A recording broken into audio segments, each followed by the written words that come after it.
দেওয়ার জন্য এটা করা হলো? কি জন্য এটা করলো?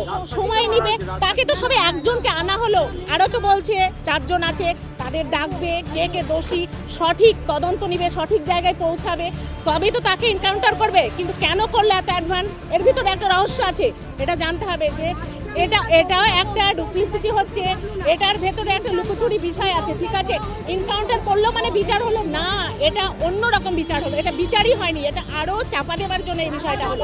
মানুষ এত বোকা নয়, মানুষ বুঝে গেছে যে কেন এনকাউন্টার করা হলো, এটা মানুষ বুঝে গেছে, মানুষ এত বোকা নয়। কেন তথ্য নিল না? কেন তাকে দাঁড় করে রেখে, তাকে প্রেজেন্ট রেখে পুরো দোষীদের নিয়ে আসুক, তাদের বিচার হবে, তবেই এনকাউন্টার করা হতো। কিন্তু কেন করলো? এটা একটা চালাকি করলো, মানুষকে বোকা বানাচ্ছে যে এনকাউন্টার করা। আদৌ কি করা হয়েছে? কেউ দেখেছে যে ওনার কোনো লাশ কোথাও বা কোথাও গুলি করা হয়েছে, কোথাও কিছু কি দেখেছে? শুধু কানে শুনেছে, কেউ কিন্তু দেখেনি যে এনকাউন্টার অ্যাকচুয়ালি হয়েছে কিনা।